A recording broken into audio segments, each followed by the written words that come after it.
Hey, what's up, everybody? Welcome to Rock Video Rental. I am Brandon. With me, as always, is Caleb. And we are going to be rounding out our Back to the Future month with an actor highlight on Michael J. Fox. But before we get to that, we'll do like we always do. And Caleb, have you been watching anything good? I mean, not really much new, but I am keeping up with Family Guy, which the one funny thing that I will say about that just seems kind of funny and I don't know, maybe it wouldn't be as obvious to everybody else, but the most recent episode, so it's the second episode of this new season, Stewie was not in it whatsoever. What? Like they did not even show him. It was Wow. really weird.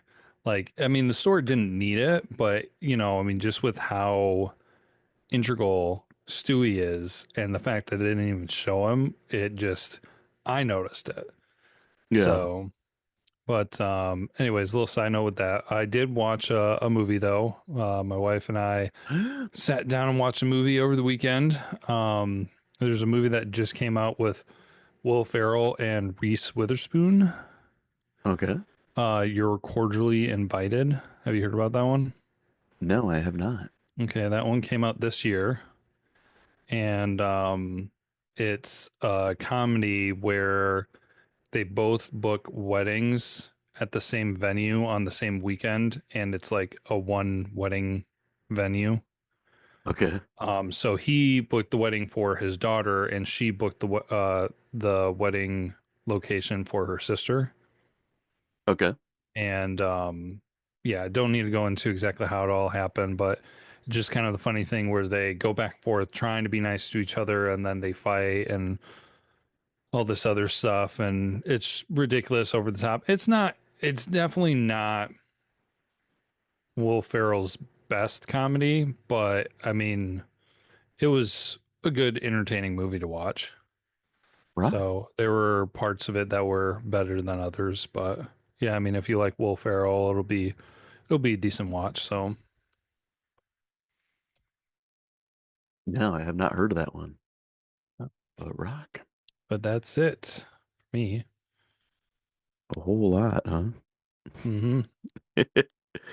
Well, I Usually, actually don't have like a whole heck of a lot this time. Um, I watched a few episodes of Dark Side of the Ring. There's not a new season yet. I've just been going back watching the older ones. A lot of them I found on Daily Motion, which okay. is like YouTube, except that they're apparently more laxed with copyrighted stuff. So go check that out. Um, other than those, I watched the latest episode of Yellow Jackets. That show's like getting really weird. So it'll be interesting to see where it goes, I guess, this week. And then like our normal thing that we watch every night, we watch that 70s show. I mean, it's just something I have on in the background, basically. And the last thing that I watched is I watched a movie this week, and it's called Slash Dance. Yeah. It's from the 80s. Um, Obviously a play on Flashdance. The cover of it is kind of interesting and stands out to me because I remember seeing it. Do you remember the website that I found that just had a whole bunch of VHS cover art? Oh yeah. Like a long time ago, I found that. Mm-hmm. Um, this is where first saw it at. It's a slash dance with like this. I don't know how to explain it other than 80s horror type font. And it's got a woman with a shotgun and then a woman that's like hardly wearing anything and she's got huge mall hair. And then in the background, like behind some smoke and stuff, there's a dude holding up a knife. I'm like, this looks like Epic. terribly awesome. And like, I need to watch this. And I'm expecting a slasher movie. And on IMDb, the first thing it has for a category is slasher horror. It's not a slasher movie. Okay. It's like a it's like a police. detective movie with this woman that goes undercover to try to figure out. She goes undercover as a dancer, trying to catch a serial killer who's been murdering women auditioning for a musical. Huh. Yeah, and it's pretty bad. I mean, the acting isn't the greatest. Um, I don't know. I'm like I've seen worse. It was just definitely not at all what I was expecting. Hmm. And it was only like an hour and 23 minutes long, so it wasn't too awful. But I don't think either woman on the VHS cover or the man that are on the cover are even in the movie. Of course. Yeah. It's just like, let's get some models, get this picture, and then we'll come up with a movie idea afterwards, I think. And I asked my buddy about it, and I'm like, this isn't at all what I was expecting. Like, what the heck kind of movie is this? Like, it feels more like an episode of the old show that was on USA back in the 90s called Silk Stockings. Okay. And he's like, yeah, he's like, it's essentially Glow, which was Gorgeous Ladies of Wrestling, plus cocaine. That was a pretty apt description. So if you guys are into bad movies from the 80s that maybe are misleading, then check it out. But that is pretty much all I've got. So I guess we might as well dive right into Michael J. Fox.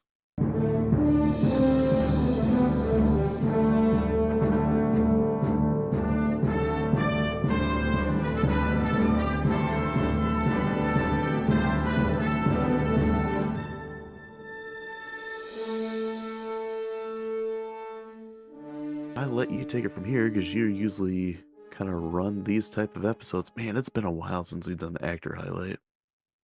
Yeah, no, it's kind of uh a weird one to get in because that's the thing too is we don't even really have an outline No, not for, really. for how we do it because we've done it a couple different ways. Um, so I think I'll just kind of start off a little bit with, you know, about Michael J. Fox, and then, along the way we'll be talking about his career, and then we'll kind of focus on obviously the movies and his acting career. So, um, Michael Andrew Fox, I don't really have any information what the J is about. So Sound I think I heard somewhere that they used the J because it just sounded good. yeah, no, I mean it does. So that would make sense. Michael Andrew Fox, June 9th, 1961. He did do child acting in the 70s. So before he did his big roles in the 80s, he was doing work beforehand. Um, Most well known for Back to the Future, but then also probably right behind that, I would say is Family Ties, even though I'm not super into the TV shows of that time. But I know Family Ties was a big one back then. Yep. So he had the early acting, some other movies during that time that are more well known. He did Teen Wolf, uh, Casualties of War, Doc Hollywood, The Frighteners, and some TV work during that time, all kind of leading up to 1998, which is when he disclosed his diagnosis of Parkinson's disease. Mm-hmm. And then, of course, he became a big advocate for that disease. I remember seeing some things where he was on TV. Um, I can't remember if it was something with the government funding or something, but he was on TV kind of like doing informational things about the disease and everything. Um, and I think it was like the first time that he really, it may have been when he came out and talked about in 1998. Like he, there was one of them that he did that he purposely like didn't take his medication for or something kind of like that. And so like Okay. his symptoms were more visible then Hmm. as he was kind of like trying to do this educational thing about the disease. So it was something that stuck with me from when I was, gosh, around that time. It would have been like 10 years old or 10 or 12 or something like that. Right. Um, since then he did a lot more things with voice acting. After that, still did a little bit of acting for small bits, but mostly voice acting. Stuart Little, Atlantis, some of the bigger ones that he did. He did have some awards. He won 5 Emmy Awards, 4 Golden Globe Awards, 2 Screen Actors Guild Awards, and a Grammy Award. So, Rock.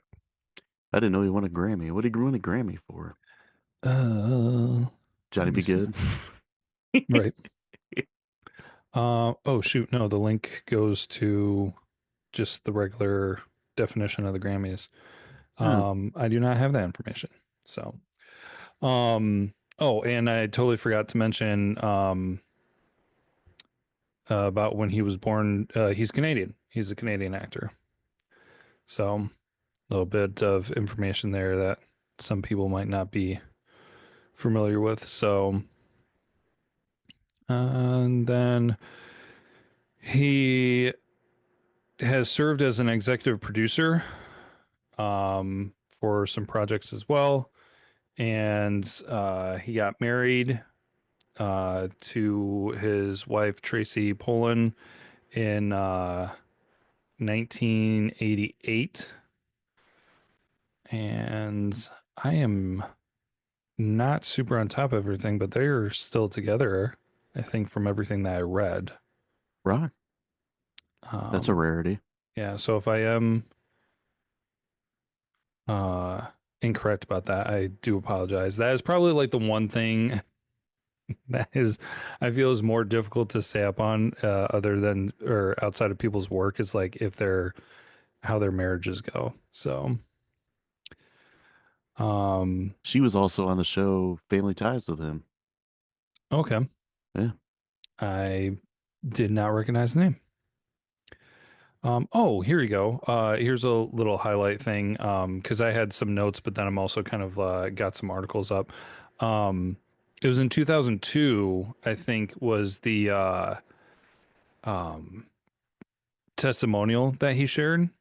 Because here a little snippet is that he and Muhammad Ali um testified before the U.S. Senate about government funding for Parkinson's disease.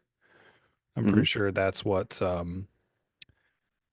video or TV I saw about him discussing the topic and everything. So, uh, and so yeah, he's really been rather under the radar. He does do Comic Cons periodically. Um, oh man, I can't remember what year it was. I want to say it was post 2020, maybe, or maybe it was right before 2020.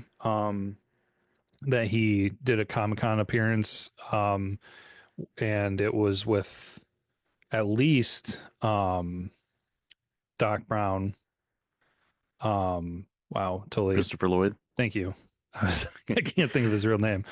Um, Christopher Lloyd was there, and it was kind of like a big, touching, emotional kind of thing because they were there together. So, Hmm. um, I figured out what his Grammy was for.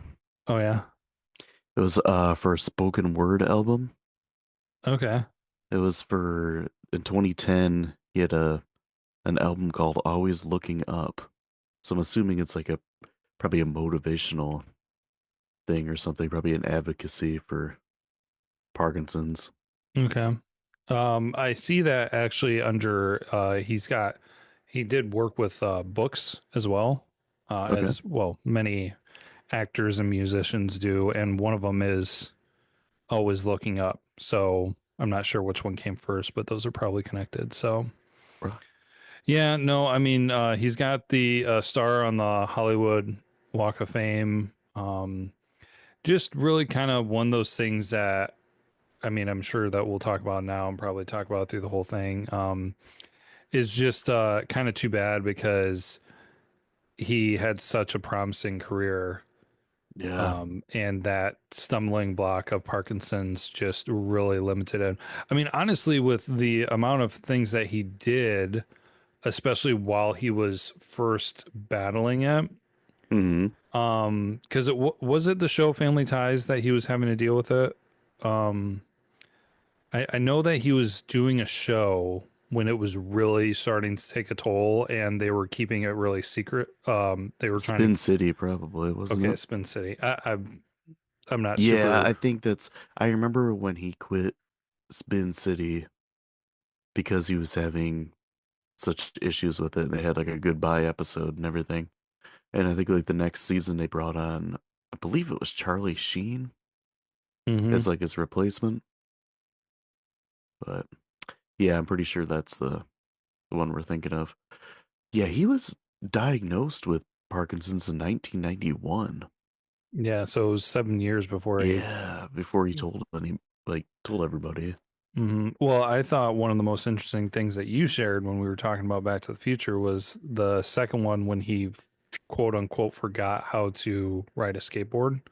Yeah, Um, and that's just kind of crazy to think about. And you said that that was an early thing on um his Parkinson's because that was yeah. 1981, so that was 2 years before he was diagnosed. So yeah, no, I mean, looking through the things, as far as filmography, um, his first film, Midnight Madness, 1980. Uh, Class of 1984, Back to the Future, Teen Wolf, Light of Day. I'm not going to name all of them. Casualties of War, all the Back to the Future movies, The Hard Way, Doc Hollywood, the greatest movie ever made, Homeward Bound, um, For Love or Money, um, Greedy, Cold Blooded, The uh, the Frighteners. the Frighteners, Mars Attacks, Stuart Little series, Atlantis series. Well, a couple things with Atlantis. Interstate 60. He even did a little thing with the Lego Dimensions video game, which I mean references Back to the Future. So he did some voice stuff for Oh, that. okay. So They had the Back to the Future game too. yeah. So yeah, so that's just some of his stuff. I know that kind of usually at this time we talk about what we've seen.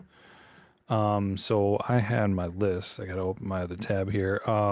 Obviously, I mean, as we already know, if you guys have been listening this month, we've seen all the Back to the Future movies.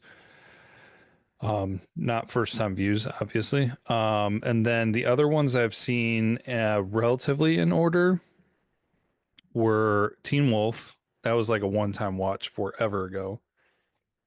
I actually tried to find it to watch over the weekend, but Uh, I couldn't find it. So, I've got it on CED. I'll drive down and I'll pick it up and I'll borrow it. So then I watched Light of Day though. I did Okay. not share this in things that I watched this week just because I figured we'd be talking about it during the Michael J. Fox part. Watched Light of Day just the other night, first time watch with uh, big name Joan Jett in that movie. Oh yeah. Um, Pretty interesting. Not as far as the things I've seen with Michael J. Fox, definitely his most serious performance. Okay. Um, and he did a good job. The movie was decent. Nothing super special. I mean, I'm not going to watch it again. I wouldn't really highly recommend it to people, but Yeah, that's Um, one has been on my list to check out. yeah, it's worth a watch. So, then the movie that I've seen the most times ever in the whole universe, Homeward Bound. If you all don't know the story, I watched that movie like multiple times a day, every day when I was a kid. I don't know what age I was exactly, but my brother hated my guts for it. Um, so Homeward Bound, and then of course there was the second one, so I've seen that as well. Totally forgot that he was in Mars Attacks. Yeah, Have I seen that forgot that one. too. Dude, I have not seen that movie since I saw it in the theater. Yeah, I've only seen it once, and I kind of it's kind of been on my radar to be like watch it again because it's been so long, and I was so young when I Yeah. watched it first time. The Atlantis movie, saw that, and then the only thing after that, I don't really think I saw the whole movie, but I know I've seen part of Stuart Little. So, Okay. yeah, that's pretty much the extent of my viewership of his films because I never really even watched the shows. Like, yes, I've seen some stuff of him in Family Ties, but I've never Mhm. watched a full episode, I don't think. Oh, really? Yeah. That was pretty good. He was really good in that show. Um, yes, stuff that I've seen. Obviously, all the Back to the Future movies. Um, I've seen Class 1984. That's pretty interesting. He plays like a little nerdy guy in it, Okay. and it's like a man. How do I explain that movie? It's like a teacher goes to like an inner city school that's got like a lot of problems with like violence and stuff. Hmm. And he starts clashing with like this leader of some gang, and it just kind of Was his name Biff? blows up. No, it's pretty good. Like I saw it on Joe Bob's Last Drive-In, Mm, so it's not really like a horror movie. It's more like a suspense movie. I don't know how to explain it, but it's definitely worth a watch. And then Family Ties, I've seen a fair amount of that, quite a bit of it. I mean, Tom Hanks was in quite a few episodes. oh yeah. I say quite a few, but I think maybe two or three, but they're very memorable ones. Um, I've seen High School USA. That was kind of a blah movie. Teen Wolf is a classic. I've seen that. Secret of My Success. A reason I watched that is because it was referenced in Always Sunny in Philadelphia. So I had to check that out. It was okay. It was a kind of a more of like a sex comedy, I guess. A little similar, I guess. He's like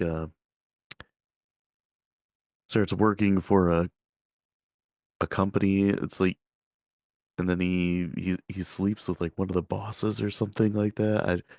I don't remember all about it. I need to watch that again because I remember it being funny. It was just kind of a random pull on Always Sunny. Hmm. I seen Bright Lights, Big City, and it's funny that you said that Light of Day was like his um serious movie because Bright Lights, Big City is pretty serious too. Yeah, I haven't seen that one, so um That's definitely. funny because I have not seen Light of Day, but I've seen Bright Lights, Big City. Um, yeah, he gets like a really bad drug problem, like a cocaine problem. Hmm, It's got him and Kiefer Sutherland in it, and it's like they both work on Wall Street. hmm. And it's just like how their lives go, kind of thing. It's pretty decent. It's interesting to see Michael J. Scott or Michael J. Scott and Ah, Michael J. Fox in that kind of role. But he handled it pretty well. Doc Hollywood, I've seen. I don't think I've seen all of it together, but I've seen probably all of it at separate times because it seemed to be on TV a lot. Like this one summer, like before I started working, and we didn't. I don't think we had cable at the time, so like it would pop up on UPN 50 and like WB 20 and stuff. And I remember like it became a running joke around my house where it's like, oh man, Doc Hollywood's out again. Nice. But Homeward Bound and Homeward Bound 2, I've definitely seen those quite a few times. The Frighteners I saw one time, and I think it was like I don't know why I remember this. I have like a weird memory with stuff. Um, I remember watching it on vacation, and we were in a camper in a campground, and my Hmm. parents had like this little TV that they brought with them, and a little pop-up camper. And I remember The Frighteners was on, and I watched that. It was pretty good. Hmm. I just remember Michael J. Fox being in a house that was like haunted, and like he can talk with like the ghosts and stuff. And he's like trying to get over like the death of his wife or something like that.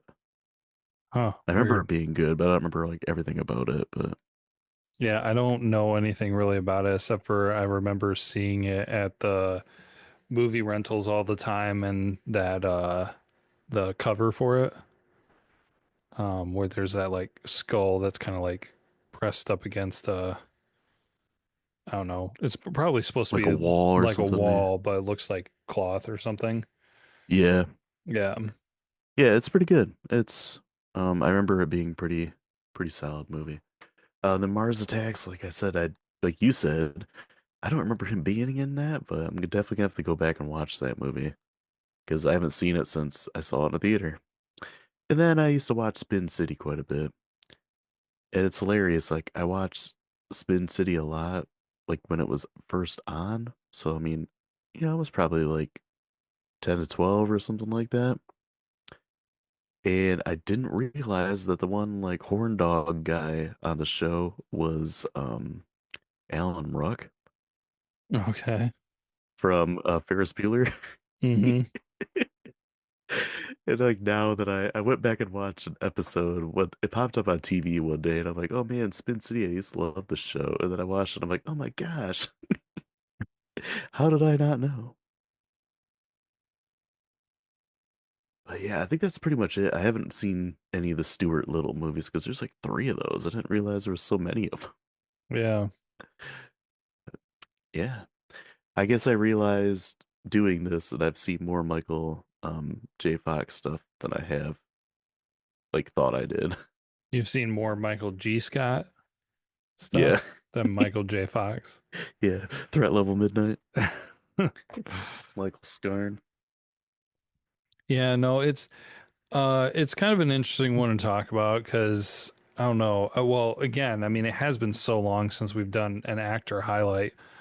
But just I don't know. I feel like the Back to the Future movies were some of the first like non kid movies I Hmm. watched. And so Michael J. Fox was kind of like I don't know. It's weird because like I didn't know him. I didn't know what the actor's name was really, but he became very prominent for me Yeah. just from the aspect of like he was the 80s I don't know. He was the young actor of the 80s that resonated at least with me so much because of those movies. Yeah, I would agree with that.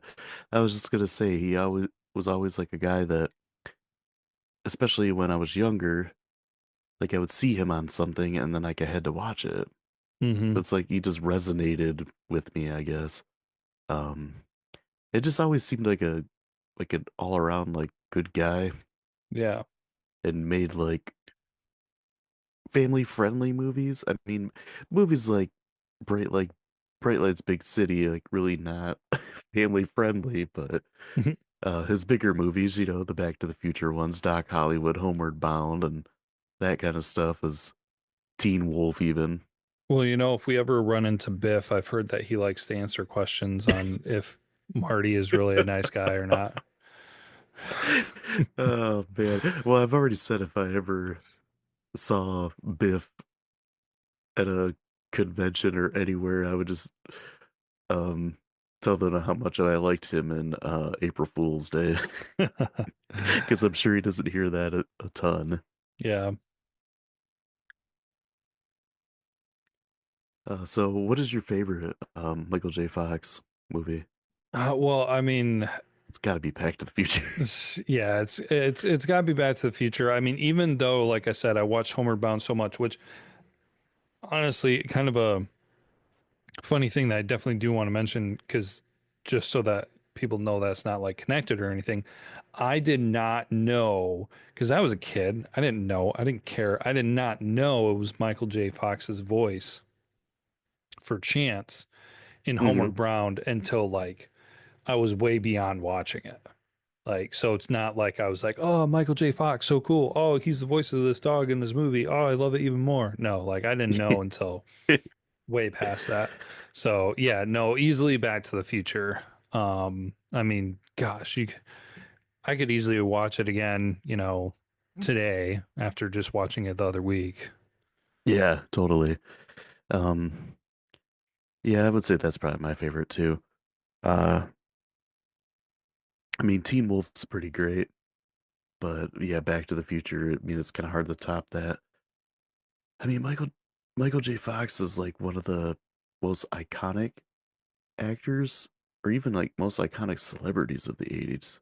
You Mm-hmm. think about it. Yeah. Like, I feel like if you polled a bunch of people and asked them like, who's the first actor you think of the '80s, and I feel like a fair amount of people are gonna say Michael J. Fox. Just because, you saw him every single week in Family Ties, which was one of the biggest shows of the '80s. Except for me. Yeah. We didn't have TV. Well, granted, you and I didn't come into the '80s until the end of it, Yeah. Um, mid to end. you know, But oh, go ahead. yeah, and then I mean, then he was in, Back to the Future 1, 2, and 3, and Teen Wolf was also in the '80s, so that makes sense. Speaking of 80s and 80s icons, you know what would have been pretty epic if they were able to do for a movie Hmm. is put Michael J. Fox and Ralph Macchio together. Yeah, I'm not sure what the movie would have been about, but I mean, if you're wanting to talk about iconic 80s younger actors, I think those were the two, right? yeah, probably. I can't really think of anyone else that would have been bigger for the decade. Could have had a group of three friends. Could have had those two guys, and then C. Thomas Howell or something. Yeah. uh, Patrick Swayze is like their older friend. It's basically just oh my gosh, The Outsiders, but with Michael J. Fox added. Put him in a Tom Cruise role. We I could get rid gotta of that. tell you about your future. No, Michael, I've got to tell you about your future. Oh gosh. So, is there any movies of his that are on like your list of movies you want to watch? No, not really. Oh, we didn't talk about really what we thought his worst performance was. Oh, Because we did our favorite, but we didn't do least. Honestly, yeah, the ones that I've seen, and I feel like this is a little bit. I mean, first of all, haven't seen enough of Stuart Little, but that's voiceover, or voice acting. Atlantis is voice acting. Um, Mars Attacks, I cannot remember enough of to even say anything, and it was such a small role for him. So out of the main movies that I've watched all the way through, um, and not to say it was bad, but I didn't really care for Light of Day. I mean, okay. it's not a bad movie. He does a decent job with his performance, but just I think it's more so the movie than it is him. Also, one thing that, and I have a better sense of it now as an adult than when I was a kid, but you know how when you were younger and you were first kind of like getting exposed to movies and everything, there would be people you didn't like because of who they played in a movie. Yeah. Um, I could totally have seen myself getting so turned off by Light of Day because Michael J. Fox was not super likable. I mean, he was likable, but not, the perfect innocent, super likable, super relatable guy as he is, especially in the Back to the Future movies. Um, but yeah, it was just definitely not my favorite of his movies. So, did you have a least favorite? I think probably High School USA, and I don't think it's really even Michael J. Fox's like fault, I guess. I don't even think it's like his performance that's just so bad. It's that that movie was just kind of all over the place. Hmm. I mean, it's supposed to be like a teen movie, but it's like probably third tier. You got like the John Hughes movies are like top tier, and then in a second tier you got things like Teen Wolf and stuff like that. But I feel like High School USA is like third or even fourth tier, where it's like it had a really good cast. Um, I can tell you who all was in that movie. I guess it was like a TV movie, Okay. but yeah, I guess Michael J. Fox, Dana Plato, who was in Different Strokes, Crystal Bernard, who was on Wings, Anthony Edwards, who was Goose in Top Gun, Hmm. Tony Dow played the principal. He was Wally from Leave It to Beaver. But yeah, a decent but Crispin Glover's in it as well. And yeah, just recognizable names. I guess I didn't realize it was a TV movie, so it makes a little more sense now. Yeah. Why it wasn't the greatest. But yeah, it was really nothing against his performance. And I mean, he was great in Family Ties too, so I can't really go at that. But I mean, for being trying to figure out somebody's worst performance, and like none of them are bad. Yeah. That's that really speaks volumes there. Yeah, and like I said, going back to Light of Day, like really it was the execution of the movie much more than his performance or acting.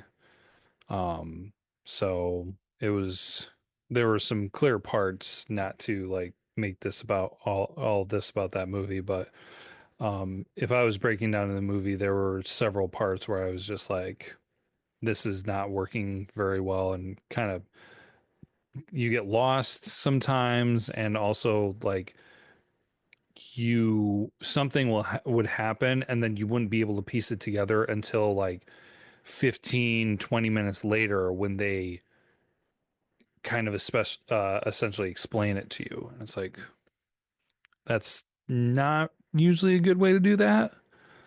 Okay.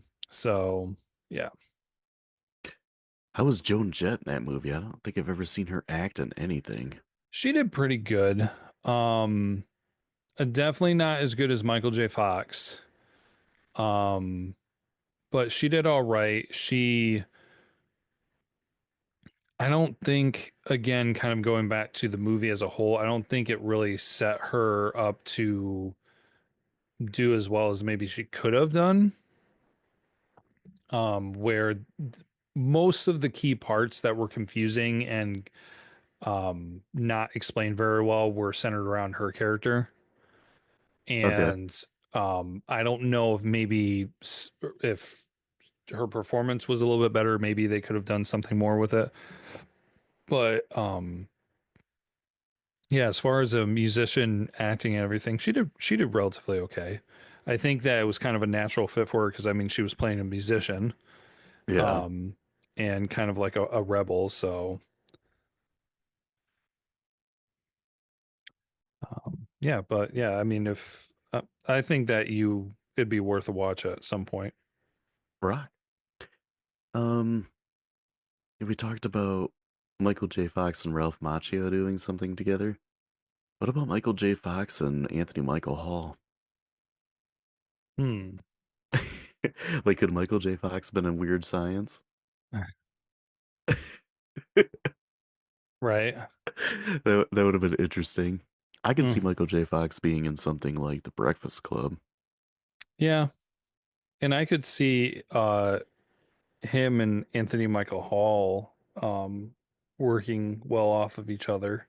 Yeah, being like in a like an 80s buddy movie. Yeah. I could see that. Throw in oh crap. Gosh, I cannot think of actors' legit names tonight. Ferris Bueller. Throw in a little Oh Ferris yeah, Bueller. Matthew Broderick. Thank you. Yeah. Yeah, you could get Yeah, a I'm kind of weird. surprised that Michael J. Fox was never in a John Hughes movie. I feel Yeah. like he would have done really well with it because he was good with the comedic stuff and with more dramatic things. Mm-hmm. But I Yeah. guess, a lot of his 80s was taken up by Family Ties because it was so popular. True. I remember when we did Back to the Future, like, he was basically working 18-hour days or something like that, Mm-hmm. doing Family Ties and Back to the Future together. So, Yeah. and I think Family Ties went until like the early 90s. Oof. Yeah, I think it maybe like 1991 or something. I don't know. I remember just watching reruns of it. Yeah. It went from 1982 to 1989. So yeah, he was pretty busy. Yeah. Oh, yep. There we go. Just found it too.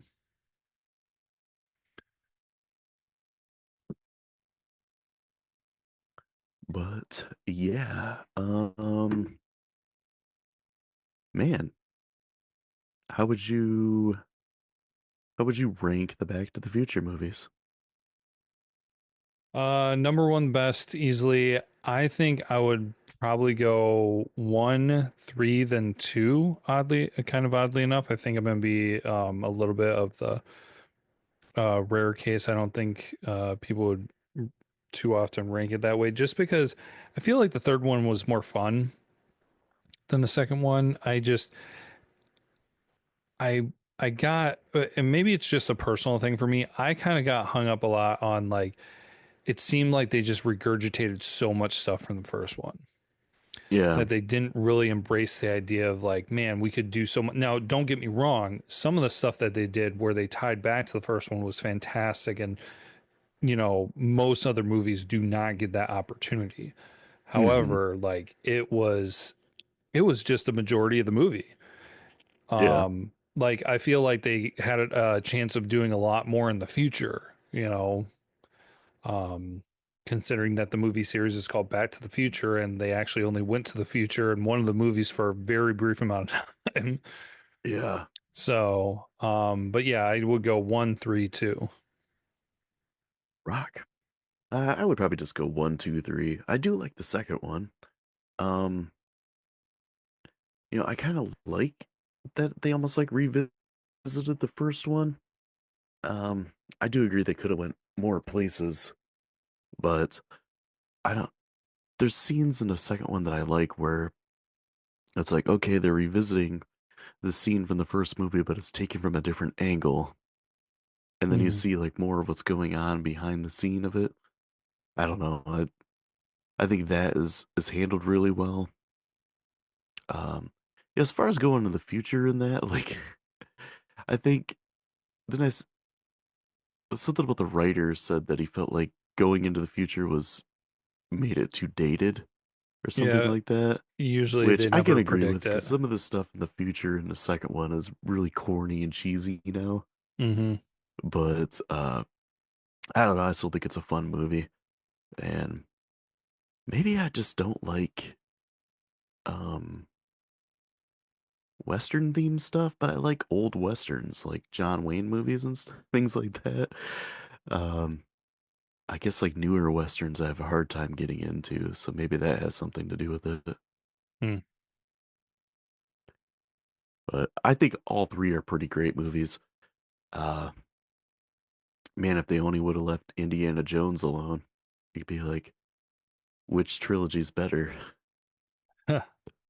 I'm kind of Right. happy they haven't made another Back to the Future movie. They should just leave it alone. Yeah, if things had worked out for them to do some stuff in the 90s, Hmm. um that would have been kind of interesting. But yeah, as far as, there's if they do something with time travel, they should just do their own thing. Um Well, Christopher Lloyd was too busy doing Suburban Commando right. with Hulk Hogan to really make another Back to the Future movie. I mean, priorities, brother. Yeah. That opportunity doesn't come every day. No, it's not every day you get to hang out with Terry Bollea. Um, Man, a Back to the Future movie with Hulk Hogan in it. I'm sure there's a few things Hulk Hogan would like to go into the past and change, but One or that's one for or a two. that's that's for another thing. But anything else to add? I don't think so. I mean, it was fun to revisit all the movies. Kind of fun to talk about Michael J. Fox a little bit more in depth.